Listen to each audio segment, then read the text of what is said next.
Bonjour à toutes et à tous. Nous sommes réunis ici pour entendre les prestations des meilleurs orateurs de l'ENSTA. Ceux-ci, au travers de la phase de sélection, ont révélé une partie de leur potentiel au jury. Certains candidats ont vraiment impressionné le jury par la qualité du travail qu'ils ont fourni en si peu de temps de préparation.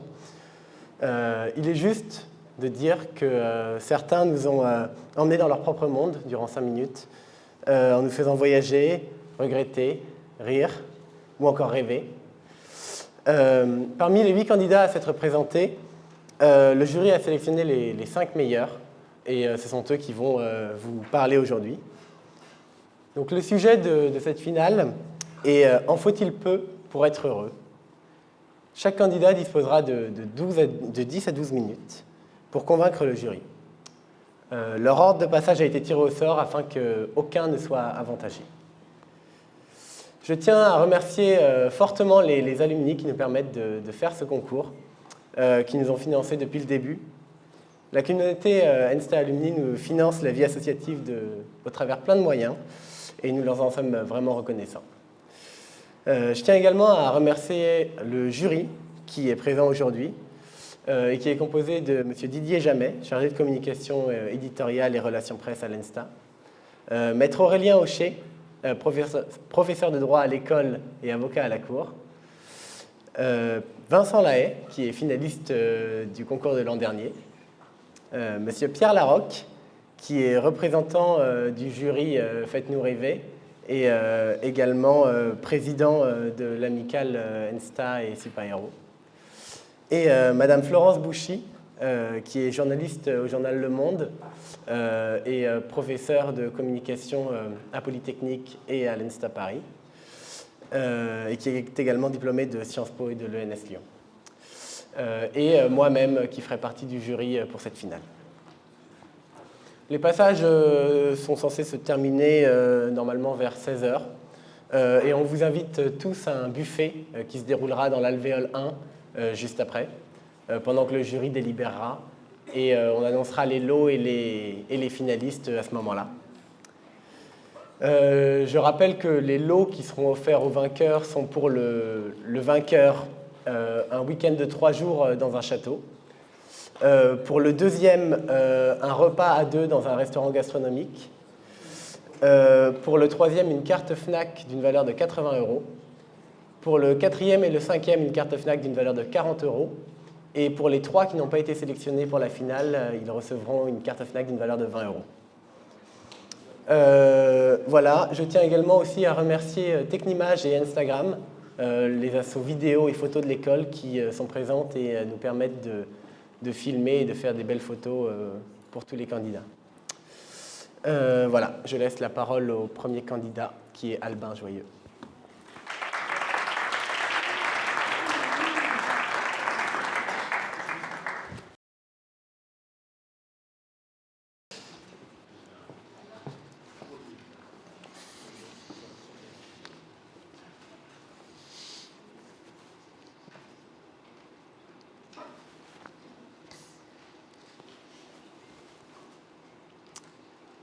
Mesdames, Messieurs les jurys, chers étudiants de l'ENSTA, en faut-il peu pour être heureux?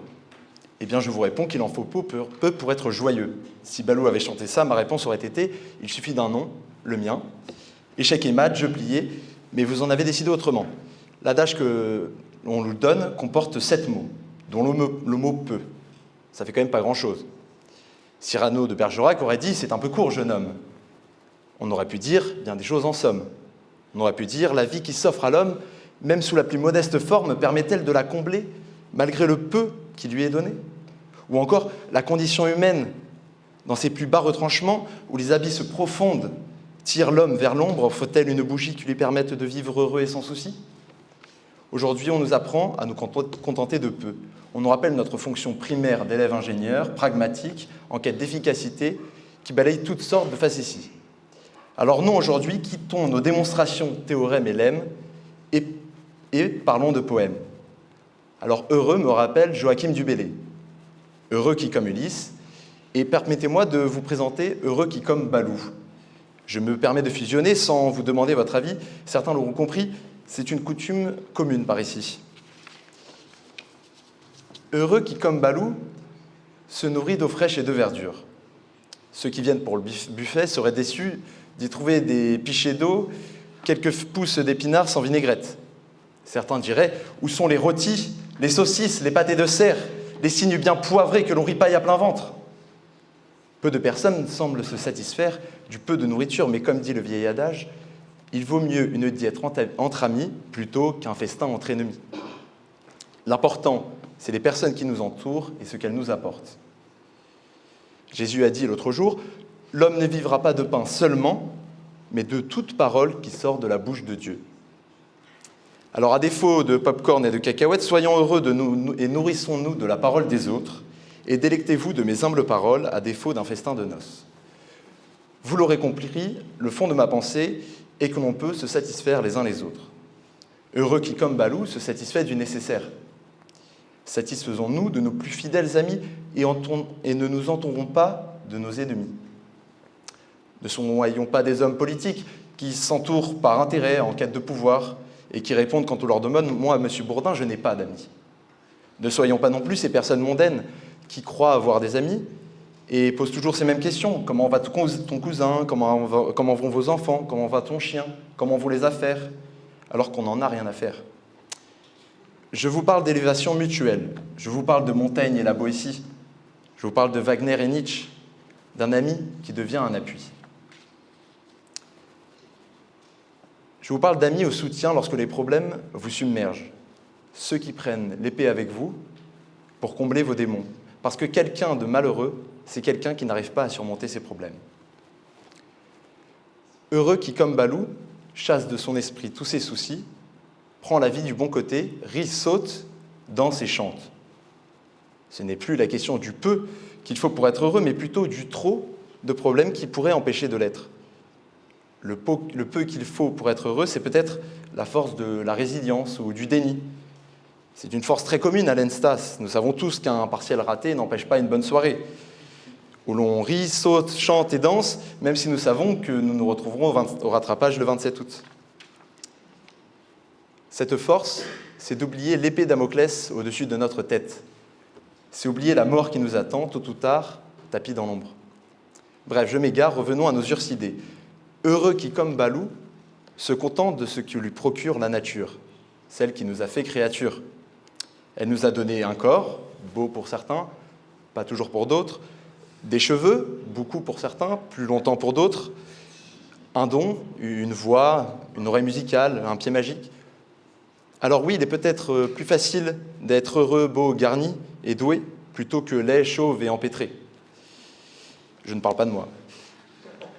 Mais Ray Charles, chanteur afro-américain, disait « Je suis aveugle, mais on trouve toujours plus malheureux que soi ».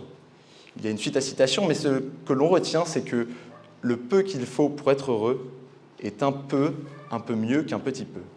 À méditer. On peut trouver ça malsain, mais la froideur du malheur des malheureux peut heureusement rapprocher de l'heure du bonheur. Pour terminer le poème, heureux qui, comme Ulysse, a fait un beau voyage, ou comme Sestula, qui conquit la toison, et puis est retourné plein d'usage et raison, vivre entre ses parents le reste de son âge.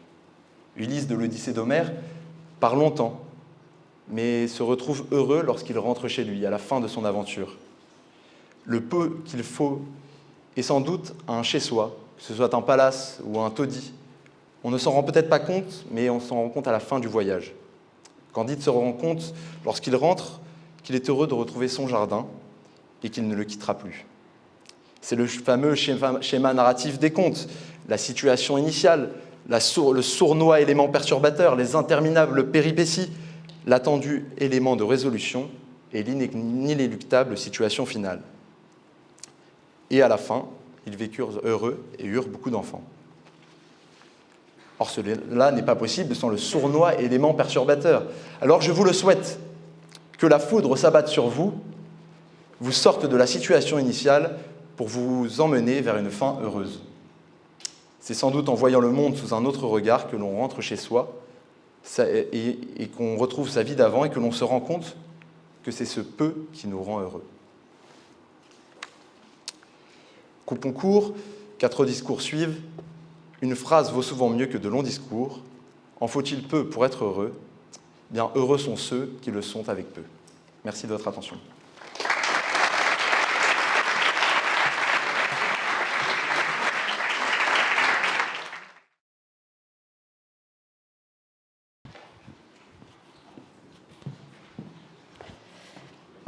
Merci beaucoup Albin pour cette jolie présentation. Nous allons maintenant accueillir Yaya.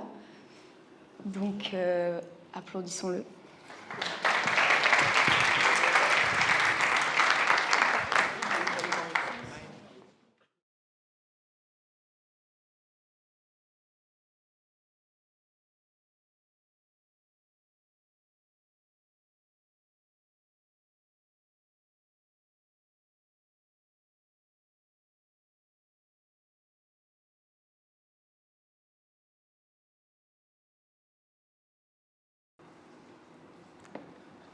Mesdames et messieurs, vous êtes aujourd'hui tous invités à boire un verre avec nous.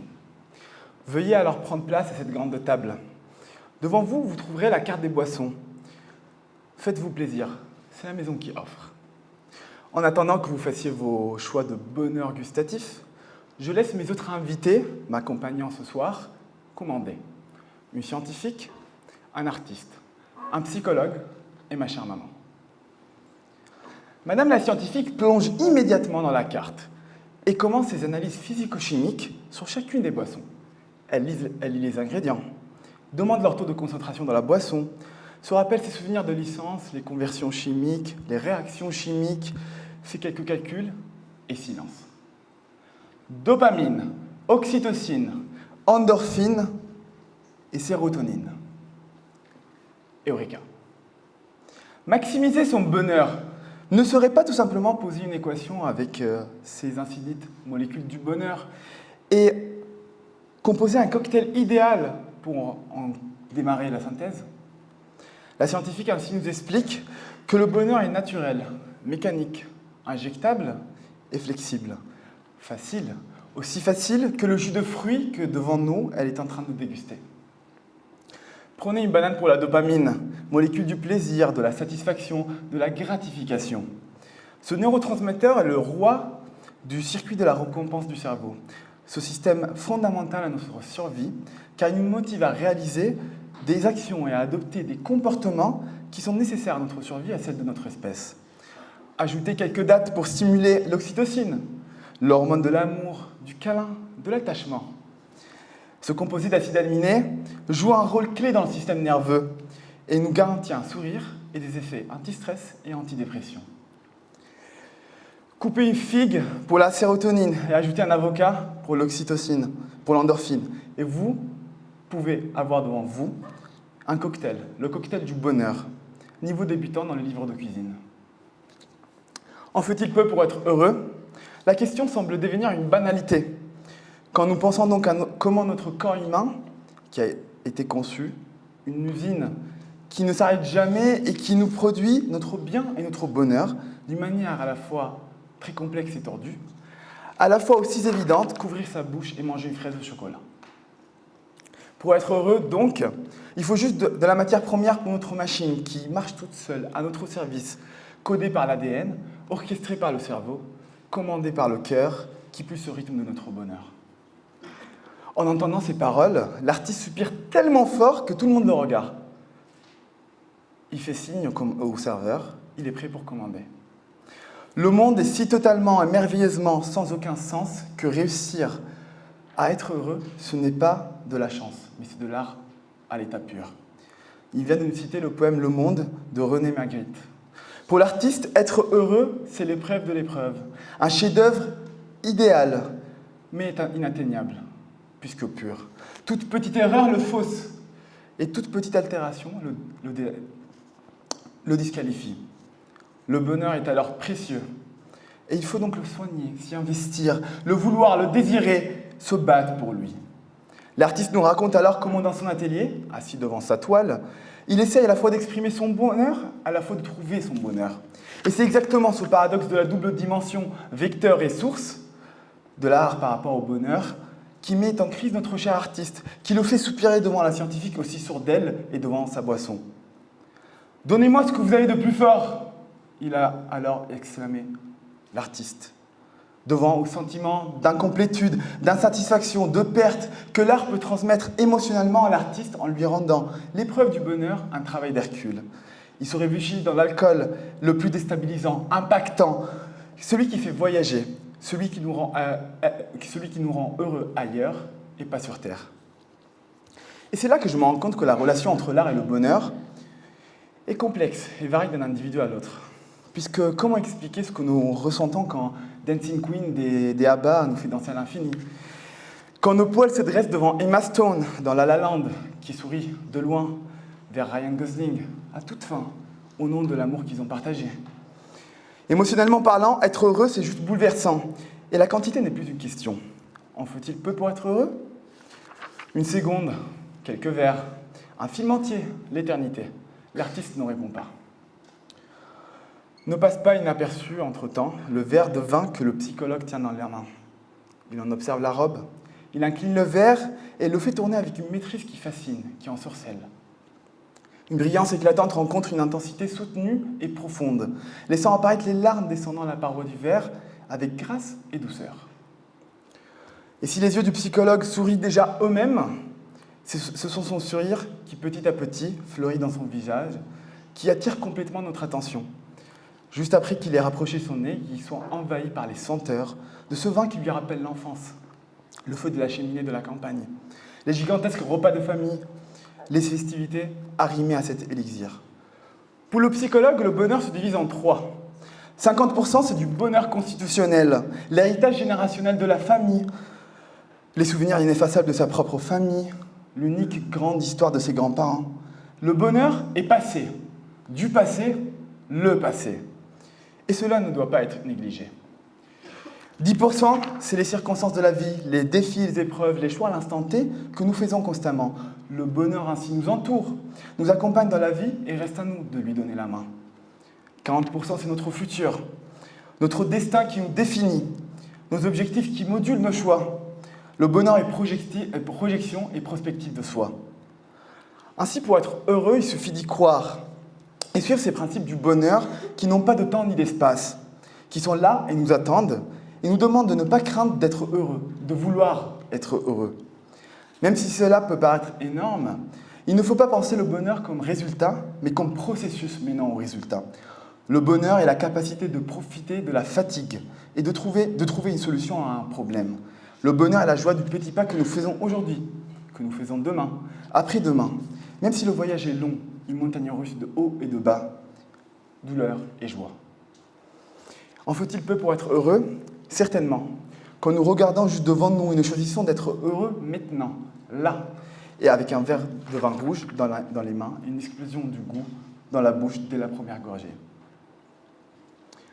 Et finalement, vient le tour de ma maman, qui cependant n'a toujours pas ouvert la carte des boissons. Tu veux de l'aide pour la traduction? Je lui demande en chuchotant. Et j'ajoute, on est au restaurant, c'est génial, non?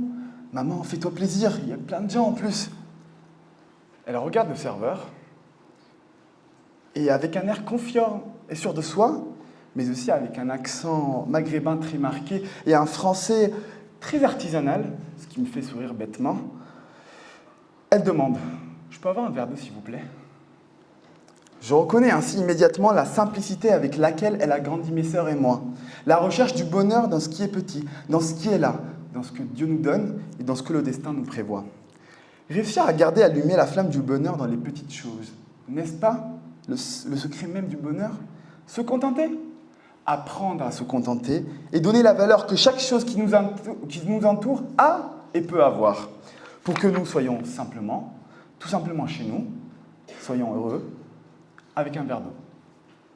Ma maman nous explique comment une mère sacrifie le bonheur habituel au nom d'un nouveau bonheur, le bonheur de la naissance, le bonheur de chérir, protéger, aider son petit enfant, que pour rien au monde, elle ne pourra abandonner. Le bonheur de chaque matin, de chaque nouveau jour avec cet être qui a bouleversé sa vie, bouleversé en bien, puisque maintenant, le bonheur est dans chaque bisou avant d'aller à l'école, dans chaque « merci maman » pour les choses les plus bêtes, mais qui aux yeux d'un enfant, ce sont incroyables. Le bonheur est dans les premiers petits pas, dans la petite dent qui tombe, dans chaque petit geste que son enfant apprend. Jour après jour, sourire après sourire, la mère est heureuse. Et le peu qu'elle ramasse tous les jours fait son tour pour la vie. En faut-il peu pour être heureux? Ma maman me regarde, droit dans les yeux, et voit des années filer devant elle. Des années d'amour, de partage, certes aussi de difficultés et parfois de douleurs. Mais juste après, il y a le soulagement et la fierté de la réussite et du succès, de mon succès, de son succès, pour finir avec le bonheur. Mesdames et messieurs, c'est à notre tour de commander. Commander notre bonheur, confectionner notre bonheur, l'imaginer, le dessiner pour après le réaliser.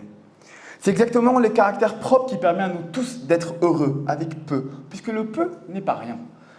Le peu a une valeur, et cette valeur parfois dépasse la taille et fait en sorte qu'un diamant puisse valoir des millions. Mais aussi qu'une photo puisse avoir une histoire et devenir un trésor, qu'un morceau de pain puisse refaire la journée d'un mendiant. Lisez cette carte et choisissez ce que vous voulez, sans penser à ce que les autres choisissent, sans penser à ce que vous avez dans votre poche, sans penser aux si et aux mais qui compliquent votre vie. Le serveur alors me demande « Et vous, monsieur ?» Je le regarde et je réponds « Un café, s'il vous plaît. » Double. Ristretto, s'il vous plaît. Il en faut peu pour être heureux. Merci.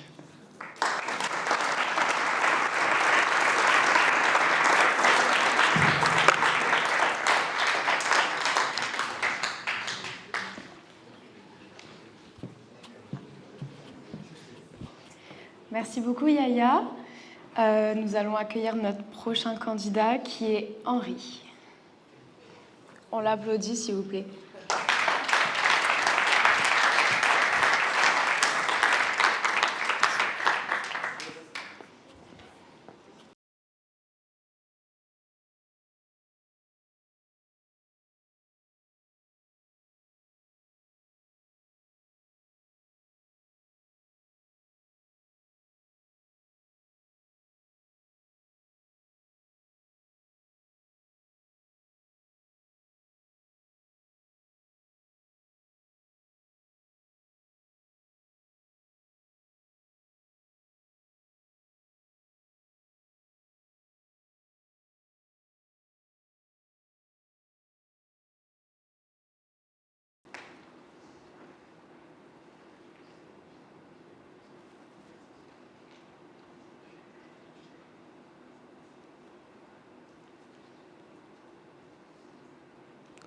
Mesdames, Messieurs du jury, chers téléspectateurs, chers élèves.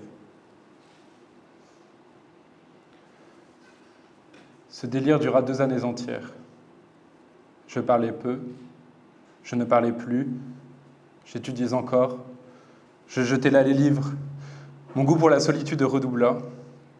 J'avais tous les symptômes d'une passion violente, mes yeux se creusaient, je maigrissais, je ne dormais plus, j'étais distrait, triste, ardent, farouche.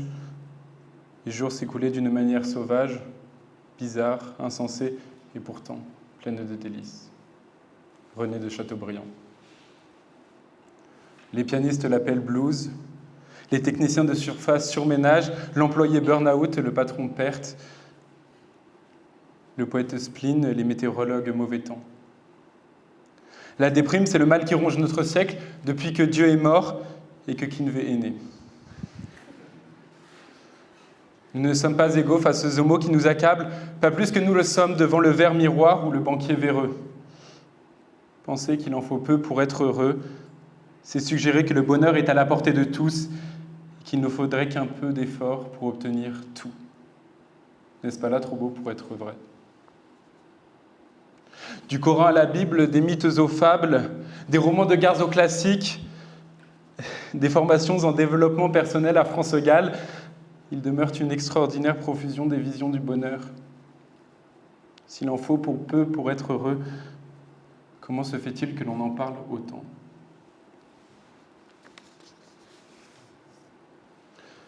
Dans la jungle de Balou, il n'y a pas de livre, pas de théâtre, et une seule unique musique qui me donnerait bien envie de raser l'entièreté de cette forêt à grands coups de napalm. Si vous ou moi faisions demain le pari fou de vivre comme Mowgli, nous ne tiendrions pas plus d'une nuit. En effet, nous sommes inexorablement dépendants les uns des autres et des biens que nous produisons. Celui qui vit seul, comme nous dit Aristote, n'est pas un homme, il est soit une bête, soit un dieu. Notre ours troubadour ignore donc tout de la vie. Pour lui, pas de travaux abrutissants, pas de belles mamans, pas de mômes rampants. Bref, Balou, c'est votre cousin Baba Cool, joueur de tam-tam, qui vous explique que là-bas, dans les prés, avec ses amis anthropomorphes et un enfant de la DAS, la vie, c'est de la frappe. Mais reprenons donc notre propos. Si donc la Providence nous a placés dans le besoin et nous a rendus les contingents les uns des autres, vivons en société, mais choisissons de vivre de peu de choses. Je reconnais ici l'hédoniste bobo gaucho qui sommeille en vous. Malheureusement, il nous suffit de regarder autour de nous pour constater que la sobriété a des allures d'échec. Amazon engrange des profits records et Jeff part tutoyer les étoiles dans sa fusée monoplace. Comme un docteur malhonnête vous prescrira 2 comprimés de Xanax chaque matin avec la promesse chimique et chimérique du bonheur, Épicure vous prescrira un régime de vie strict qui tienne en ces mots. Choisissez dans vos vies des désirs simples à satisfaire et vous pourrez les combler sans effort. C'est l'assurance d'un bonheur éternel et d'une vie bien remplie. Mais Épicure s'est trompé. Il nous est impossible de contrôler nos désirs et nos pulsions, pas plus que nous arrivons à contrôler la pluie ou le vent. Pour vous en convaincre, laissez-moi vous narrer cette petite histoire. Pas plus tard qu'hier, me promenant dans les rues de Paris, voilà que je tombe nez à nez avec cette beauté. Une Audi R8 coupée, V10 atmosphérique, 620 chevaux, siège en cuir, bleu métallique. En somme, une belle bagnole. Je me souviens encore distinctement de ses courbes élancées et de ses fines attaches et de son arrière-train bien gonflé. C'est alors que, pris par un furieux désir, je me saisis du conducteur bedonnant, je le tire de la voiture par le collet et prends place aux manettes du bolide. Mais voilà, une fois revenu à mes esprits, une idée se fait claire en moi, je ne sais pas conduire. J'avais alors cette année bien d'autres désirs à assouvir. Nos vies sont ainsi. Nous allons de désirs en délire, toujours plus ivres du vin du tonneau des Dadaïdes. Posséder ne rend pas heureux, c'est vrai, mais nous ne pouvons pas nous empêcher de tout nous accaparer. Vous l'aurez remarqué, qu'il est difficile de parler de bonheur sans passer pour un marchand de tapis. Pour Nietzsche, les balous sont partout, prêts à vous refiler quand ils le peuvent leurs casseroles trouées, accompagnées d'une de leurs chansonnettes bien ficelées. Vous en avez déjà sûrement croisé. C'est le Pangloss de Candide pour qui tout va pour le mieux dans le meilleur des mondes. C'est le médecin chez Molière qui vous promettra santé, bien-être, jouvence. C'est le communiste et ses lendemains qui chantent. Et le capitaliste et son CAC 40. Ils ont tous en commun de vous promettre monts et merveilles si vous suivez leur doctrine à la lettre. Alors mes frères et sœurs, faut-il sortir les pics, les torches pour brûler l'hérétique sur la place publique ? Pas si vite. Ne vendons pas la peau de l'ours avant de l'avoir tué et ne jetons pas l'eau du bain avec Mowgli, si tant est qu'il en ait déjà pris un de bain. Du livre de la jungle, nous ne nous remémorons souvent que de la chanson, mais c'est à mon avis oublier l'essentiel de l'histoire. Après 10 années à avoir élevé Mowgli dans la jungle, Akela décide de rendre l'enfant à la société des hommes, conscient que le petit homme n'a plus sa place avec eux. Mowgli a grandi entre de bonnes mains. Il a appris pendant ces 10 années dans la forêt à être indépendant, à aimer et aussi et surtout à chanter et danser. Dans les années qui l'attendent, Mowgli aura tout le temps d'avoir le cœur brisé, de connaître la misère et de pleurer un proche. Il aura tôt fait de constater amèrement que le monde monotone et petit est une oasis d'horreur dans un désert d'ennui. Alors, pour oublier ces mots, Il murmurera doucement ces paroles 1000 fois prononcées qui jadis animaient son corps tout entier. Il en faut peu pour être heureux. Et vous, public, quelle est cette musique, ce roman, ce passe-temps qui vous fait oublier tous les tracas de l'instant, qui arrête le temps, qui vous réconforte inlassablement? Personnellement, je me souviens comme si c'était hier Personnellement, je me souviens comme si c'était hier de ma première rencontre avec le théâtre.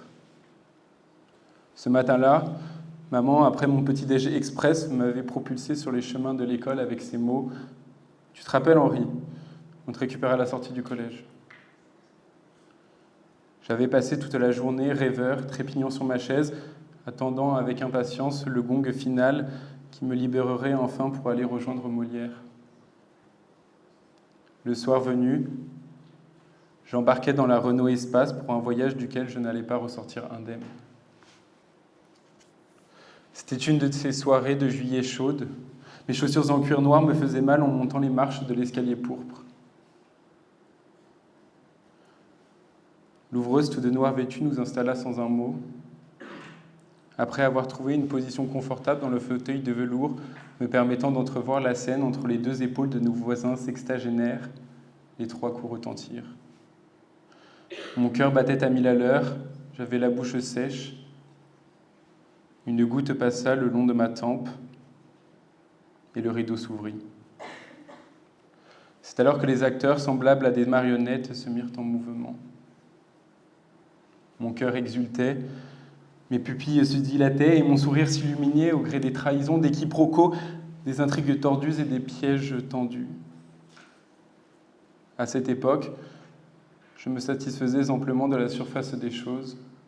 En somme, j'étais ignorant, mais heureux.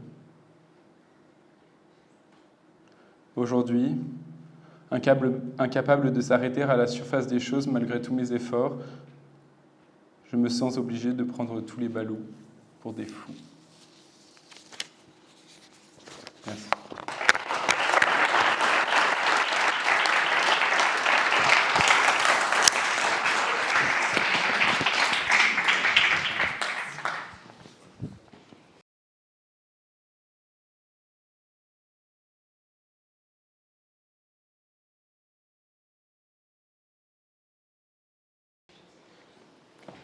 Merci Henri. On accueille maintenant Adrien. On peut l'applaudir.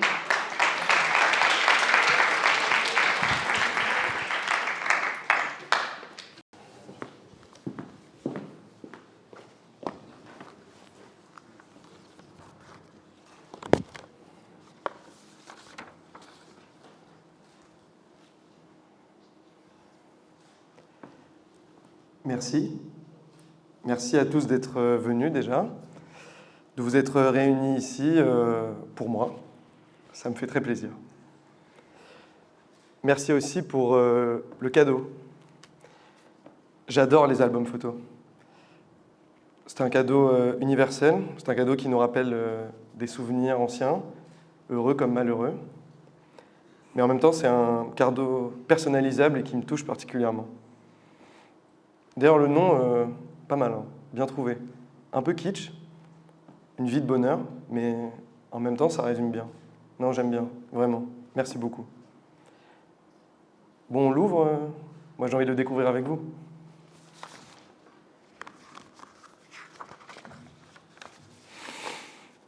Ah ouais, vous avez retrouvé des vieilles photos. Ah, c'est génial, c'est des bons souvenirs. Des photos d'enfance, ça, je m'y attendais pas. Là, il y a une super photo de moi à Noël. Noël, c'était dingue. Pour moi, c'était un souvenir incroyable. J'étais tellement heureux. En même temps, j'attendais tellement ça avec impatience. Quel bonheur d'imaginer les cadeaux qu'on déchire, les emballages, les cadeaux qu'on trouve sous le papier. J'étais tellement fou que j'arrivais juste pas à dormir, en fait. La veille, c'était impossible. Mes parents me poussaient à me coucher en me disant « Le Père Noël ne va pas passer si tu es là ». Et puis bon, j'allais finalement au lit et à 4h du matin, ting, j'étais réveillé, impossible de m'endormir. Alors à la fin, mes parents lâchaient et décidaient de me laisser ouvrir mes cadeaux. Puis eux allaient se recoucher pendant que moi je profitais un peu. Le repas de Noël aussi, ça c'est un plaisir en famille.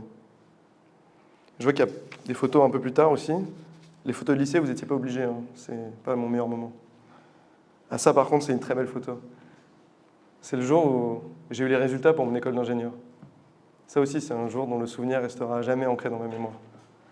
Déjà, j'avais une école, ce qui n'était pas évident. Et en plus, quand j'ai eu le nom, franchement, j'étais très content. Très, très content. J'étais fou, je m'en souviens, j'ai appelé mes parents. J'avais les larmes aux yeux tellement j'étais content. Enfin libéré de la prépa et enfin l'ouverture vers une vie encore meilleure. Non, c'est assez fou ces moments. Des moments comme ça, on est tellement joyeux, on est empli de bonheur d'un coup. Vraiment, c'est fou. Et en même temps, parfois, c'est pour des choses très simples, quoi. Enfin, Noël, peu importe le cadeau que j'avais, j'étais très content, je l'attendais. C'était presque plus le moment d'ouvrir le cadeau que le cadeau en lui-même qui me rendait heureux.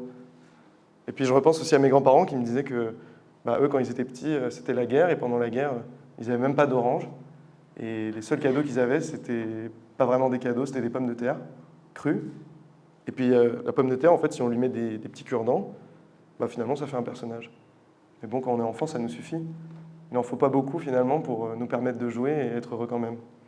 Puis même, on peut relativiser complètement, hein. Si on prend un migrant qui vient d'Afrique, qui passe par le Maghreb, et qui essaie de traverser la Méditerranée pour atteindre les côtes italiennes, françaises ou espagnoles, juste le fait d'arriver, de réussir, de survivre, ça le comble de bonheur. Puis bon, si on prend l'exact opposé, un milliardaire, j'imagine qu'il y a quand même avoir quelques plaisirs à satisfaire, peut-être l'achat du dernier jet privé ou d'un yacht. Puis en même temps, il y a d'autres événements qui sont universels. Là, j'y pense parce que je vois cette photo. Ça, je pense que la plupart d'entre vous, vous n'étiez pas nés à ce moment-là. Enfin, je m'adresse aux personnes jeunes dans l'Assemblée. Mais la Coupe du Monde 98, c'était un moment assez faux aussi. Mais encore là, quand j'y pense encore, je suis plein d'émotions. On y allait fort, mais en même temps, sans savoir ce qui allait se passer. On a été emplis de joie, alors qu'à chaque fois, à chaque match, on rejouait notre titre, on espérait aller de l'avant. Je me souviens encore de cette balle en or. Qu'est-ce qu'on était stressé jusqu'au bout à savoir qui allait la mettre. Puis à la fin, cette finale incroyable. Zidane. Bon, j'arrête de vous rabâcher les oreilles avec ça. Tout ça pour vous dire que le bonheur, c'est aussi ces moments-là. Ces moments où d'un coup, on est fou, on a envie de pleurer, on est avec des gens. Et en même temps, j'ai pas envie de réduire le bonheur à ça.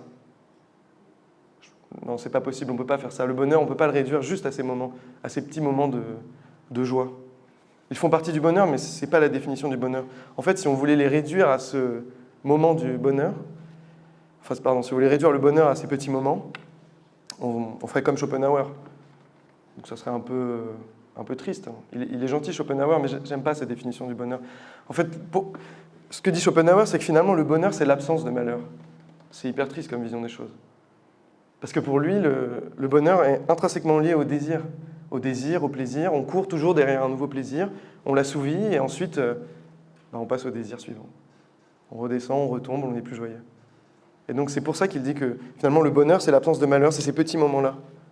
Non mais vraiment, même si j'adore les cadeaux de Noël, et je suis sûr que les enfants sont ravis, je ne veux pas réduire le bonheur à ça. Et en même temps, on ne peut pas, parce que même quand on parle à des gens, si on parle aux gens de l'enfance, je pense que pour plein de gens, ou même la plupart des gens, toute l'enfance est un moment de bonheur. C'est une longue période, un temps long, un état presque de bonheur.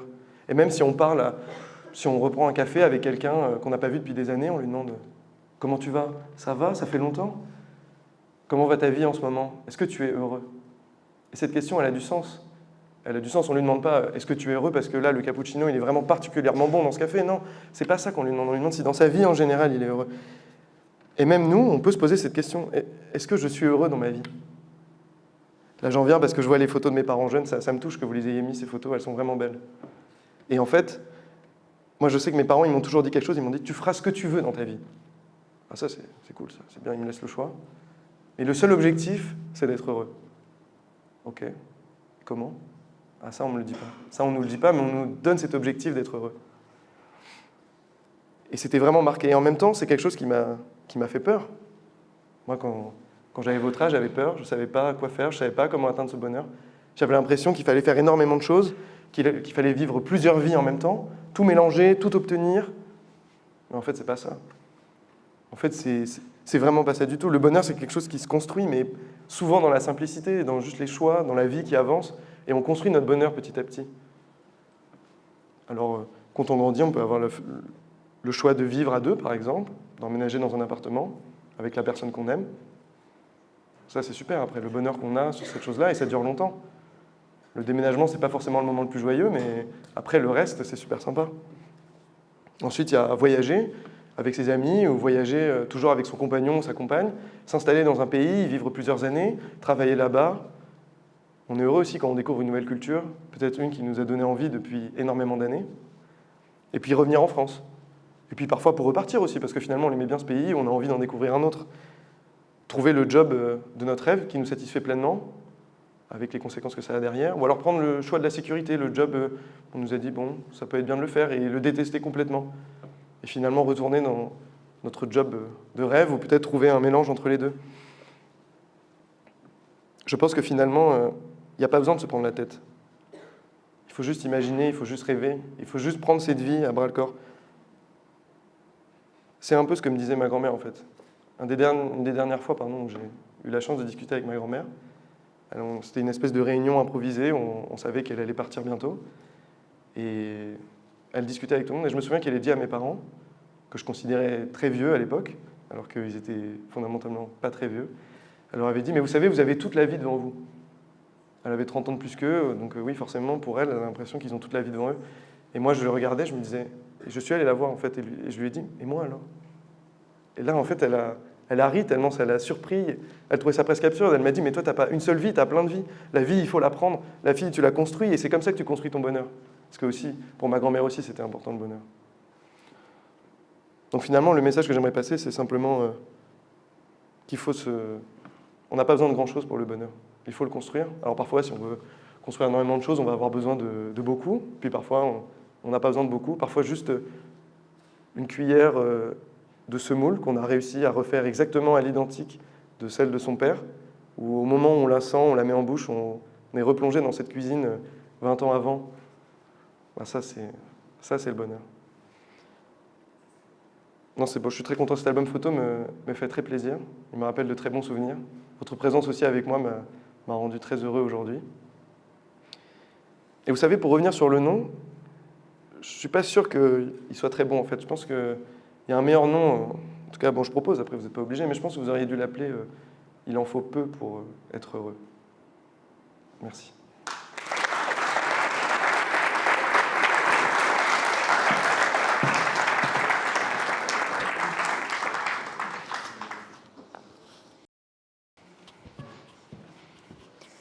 Merci beaucoup, Adrien. On va maintenant accueillir notre dernier candidat, qui est Léo. On peut l'applaudir.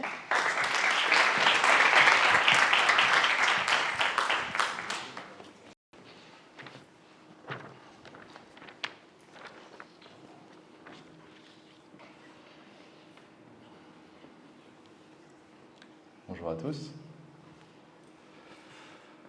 En faut-il peu pour être heureux? Oui, vraiment peu pour être heureux. Faudrait-il se satisfaire du nécessaire, d'un peu d'eau fraîche et de verdure prodiguée par la nature, de quelques rayons de miel et de soleil? Bon, je ne compte pas non plus vous faire toute la chanson. Néanmoins, voilà ce que Balou essaye de faire comprendre à Mowgli, sous l'œil très dubitatif de notre cher Bagheera. Toutefois, sa conclusion est la suivante. Et vous serez un ours très bien léché. Mais Mowgli n'a rien d'un ours. Et je pense d'ailleurs aussi, en toute honnêteté, que Disney n'adressait pas ce message à nos frères poilus à quatre pattes. Alors si moi, être humain des temps modernes, vivais-je avec peu? Serais-je vraiment heureux? Essayons de mettre un peu de contexte dans tout ça. Premièrement, grande question, qu'est-ce qu'être heureux? Difficile d'y répondre. Et pourtant, chaque jour, on semble surmonter ce questionnement sans aucun souci. Ça va? Ça va et toi? Bonjour, comment allez-vous? Je vais bien, merci. En réalité, dans ces quelques mots, se cache plutôt une simple notion de courtoisie qu'un vrai questionnement sur le bonheur. Qui n'a pas déjà répondu à cette question? Oui, alors qu'en réalité, il ne se sentait pas vraiment bien. Je vais être honnête avec vous, mais la philo, c'est pas trop mon truc. Donc parler d'état moral atteint lorsque la satisfaction des aspirations est accomplie de telle sorte qu'une harmonie bla, bla, bla, stop. Posons-nous 2 minutes. Qui peut bien être heureux si on ne comprend même pas ce qu'est la définition du bonheur? En tant que cartésien, en tant qu'ingénieur, je vous propose un raisonnement par contraposé. Lorsque je suis anxieux, en colère, ou plus généralement troublé, alors je ne serai pas heureux. Ainsi, je pense que le bonheur, c'est avant tout un épanouissement général ressenti dans ce que l'on vit. Serais-je épanoui en passant du temps avec les gens que j'aime? Oui, alors je serais sûrement heureux. Serais-je épanoui d'apprendre que l'appel a été fait en amphi ce matin et que, comme à mon habitude, j'étais absent car je voulais profiter de mon heure de sommeil en plus? Pas vraiment. Alors, je ne serais sûrement pas heureux.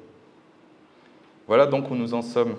Pour être heureux, et ainsi pour nous libérer de nos problèmes, il en faudrait peu. Mais qui donc se cache derrière ce « en » ? Qui ose se déguiser derrière ces 2 lettres qui veulent à la fois tout et rien dire en même temps? Tant que tapis sera ce terme ténébreux, toi, moi, lui, elle, et tous ceux qui le veulent, ne devineront jamais le secret pour être heureux. Enfilons notre casquette et commençons notre enquête. Procédons par élimination.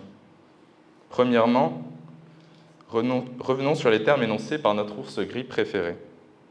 Aucune référence à M. Delolme, ici bien qu'il soit dans nos cœurs à tous. Balou, donc, propose l'eau fraîche, la verdure, les rayons de miel et de soleil. Bien. Et comment je suis censé payer mes 3 ans à l'ENSTA? T'en as conscience de ça? Tu sais que l'argent est primordial dans notre société capitaliste actuelle? Tu sais combien j'ai dû économiser pour pouvoir me payer cette putain de chemise, Balou? Est-ce que tu le sais? Non, tu sais pas. Alors je veux plus t'entendre parler. Mais Léo, tu n'as rien compris. C'est simplement une façon de parler. Un peu comme vivre d'amour et d'eau fraîche. Ah oui, donc là, carrément, j'ai plus le droit de manger et je vais m'embêter avec quelque chose d'aussi compliqué que l'amour.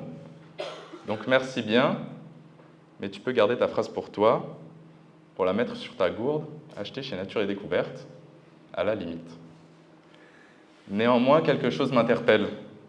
Alors qu'un nécessaire financier et nutritionnel semble essentiel pour notre survie, j'entends que l'argent ne fait pas le bonheur. Il est vrai qu'à vivre avec le minimum vital d'argent, on ne peut trouver son bonheur en achetant. Et même si l'on devient multimillionnaire, satisfaire ses désirs matériels n'est qu'un plaisir éphémère.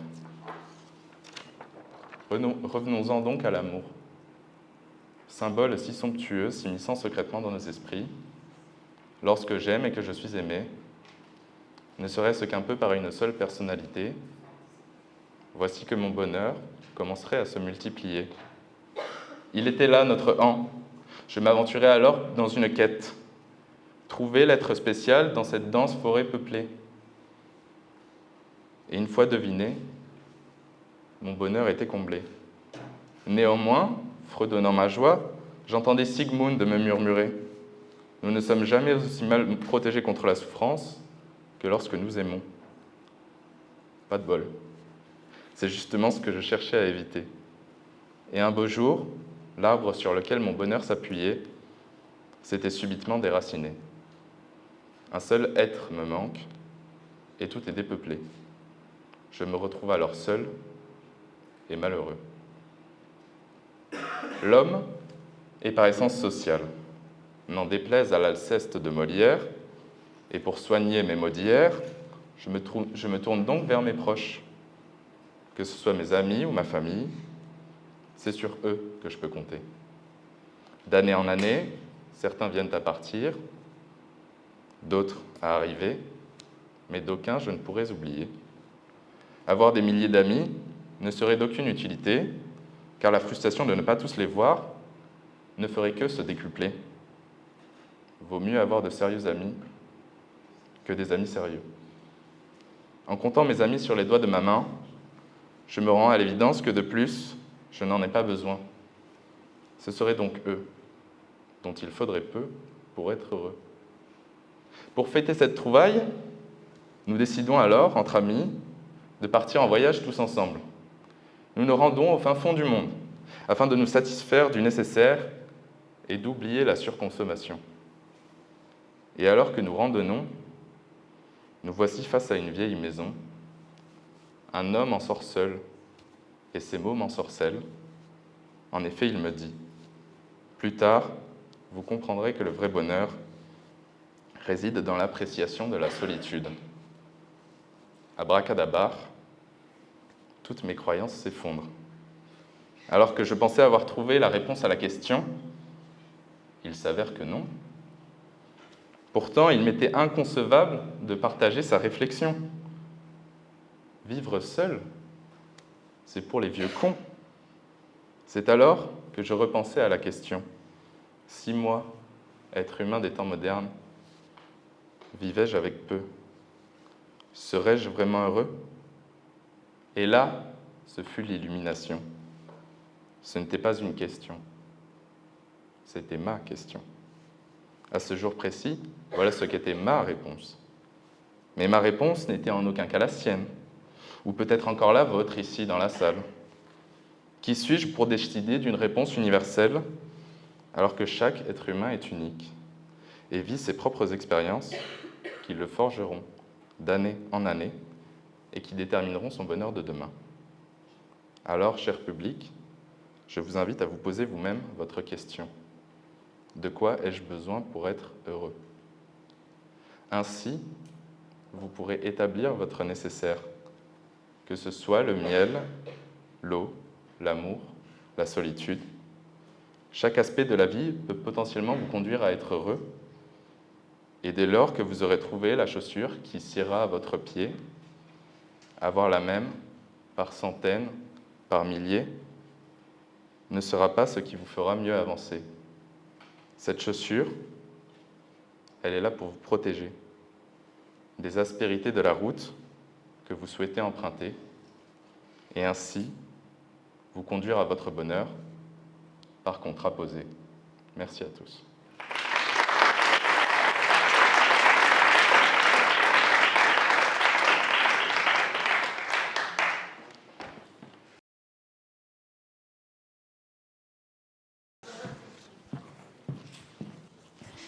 Merci beaucoup Léo et merci à tous les candidats.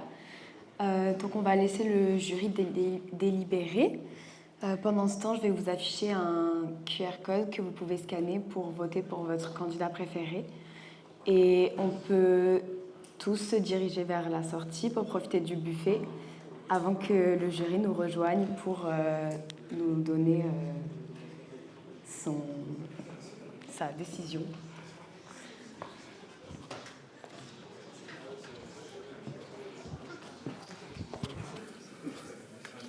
Il y a eu énormément de discussions dans le jury pour savoir comment les différents candidats avaient été perçus. Et en fait, et le vote du public aussi a été pris en compte, c'est très surprenant, il n'y a pas du tout de convergence. C'était très réparti, etc. Alors que l'an dernier, on avait 3 plus 2. Voilà, on était 1. Cette année, on les a mis tous presque dans n'importe quel ordre. Non, c'est ça. Et là, bon, on a quand même... Alors moi, par exemple, j'ai mis des ex-aequo. J'étais le seul. Donc, c'est pas trop compliqué. Bon, finalement, on a réussi à faire quelque chose, mais c'est vraiment d'une courte tête. Hein, voilà, il faut dire ça. Parce que souvent, on dit dans les concours, ouais, ça a été dur. Mais là, c'est vraiment... Ça a été très dur. Voilà. Donc, je reprends. Du coup, en première position. Non. Par la fin. Oui, Ex-aequo en troisième. Ah, mais je l'ai dit qu'il y avait des ex-aequo. Hein. Oui, ex-aequo en troisième, mais en quatrième et cinquième. Léo et Albin. Qui recevront...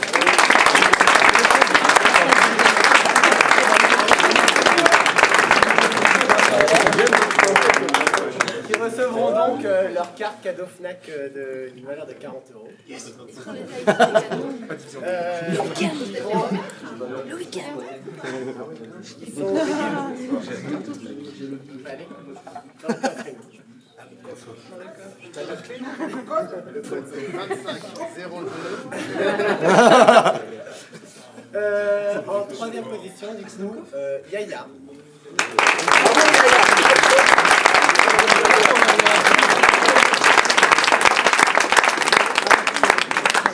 Tu recevras la carte de Fnac du valeur de 40 €. En deuxième position, le premier.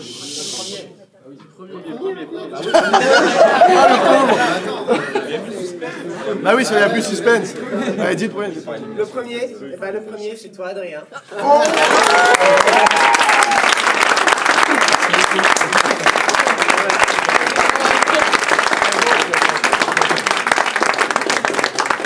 Et donc le week-end dans un château.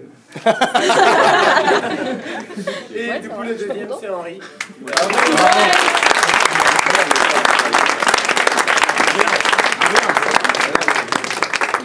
Il y aura le repas.